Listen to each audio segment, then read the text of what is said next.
So we just learned a ton about Donald Trump's taxes. And is it any wonder why he was marshaling the full force of the Department of Justice to keep his tax information hidden from we the people? Let's talk about that, because justice matters.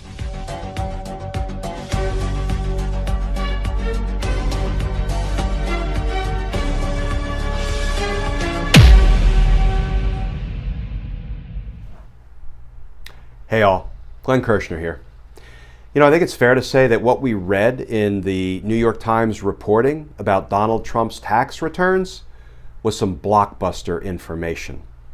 And it may prompt you to ask a former career prosecutor whether what we saw in the reporting would allow us to conclude that Donald Trump committed tax crimes.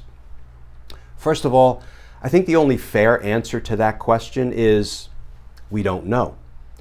But I also think, based on some of the other things we see in the New York Times reporting, the question of whether Donald Trump committed tax crimes may almost be beside the point. Stay with me on this. First of all, you can't look at somebody's tax returns or what's reported about their tax returns and say, there's the crime right there, because you need to conduct a full-blown investigation. You need to get all of the supporting financial documents and financial information, and you need to compare it to the tax returns to see whether the true financial information is supported by or contradicted by what he put in the tax returns. But as I suggest, I think it's almost beside the point whether Donald Trump committed tax crimes. Why? Because, first of all, Donald Trump has committed buku crimes, right? What's one more? And I don't mean to be flip about it, but think about Donald Trump's crimes as, racehorses that are in the chute at the gate ready to run. In gate 1, you've got campaign finance crimes.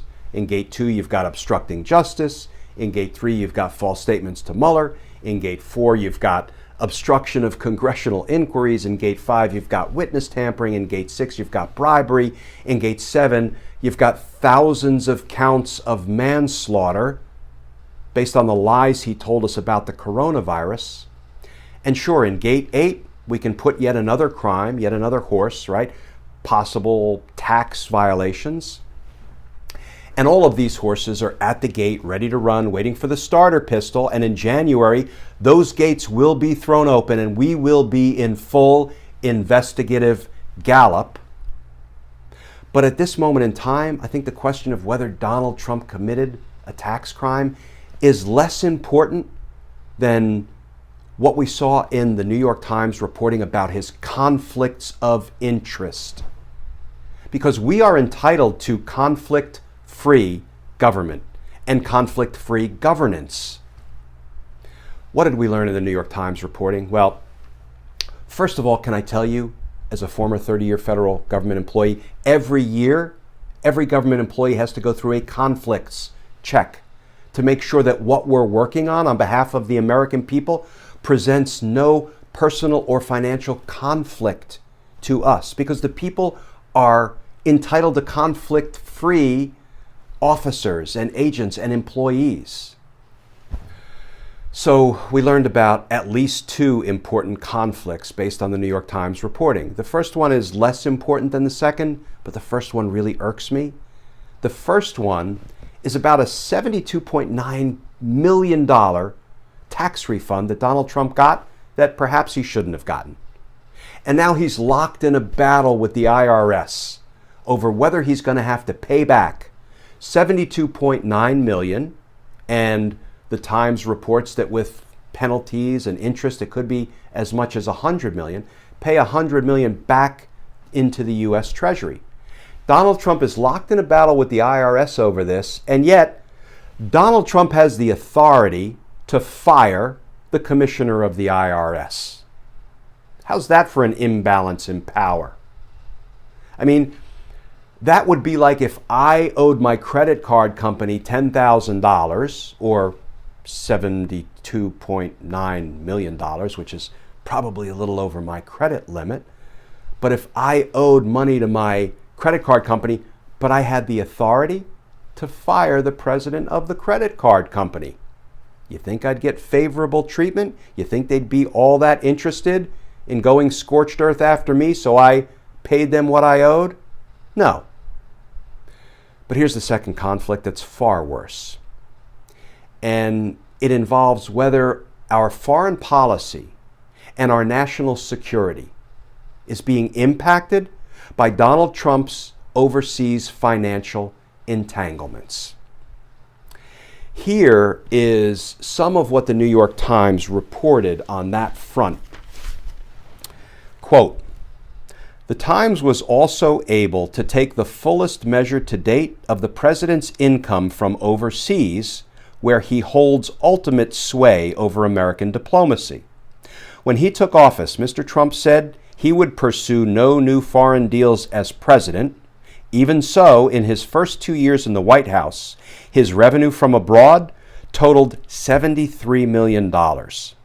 And while much of that money was from his golf properties in Scotland and Ireland, some came from licensing deals in countries with authoritarian-leaning leaders or thorny geopolitics. For example, $3 million from the Philippines, $2.3 million from India, and $1 million from Turkey." And then the article went on to relate how in 2017, Donald Trump paid in taxes just $750, while that same year, he paid more than $15,000 in taxes to Panama, more than $145,000 in taxes to India, and more than $150,000 in taxes to the Philippines. But to the U.S. Treasury, just $750.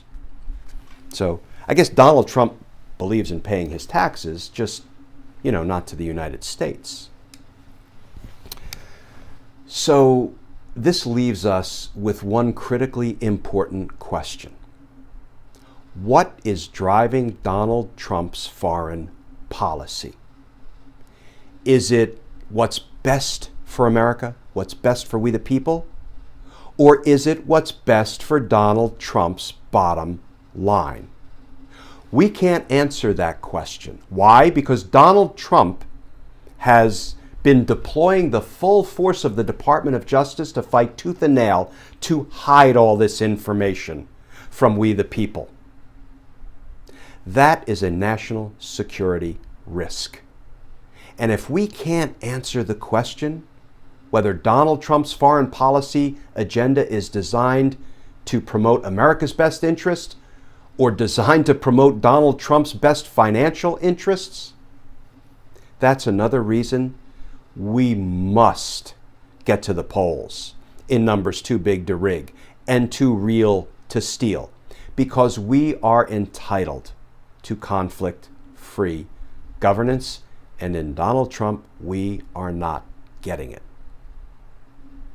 Folks, as always, please stay safe, and I look forward to talking with you all tomorrow.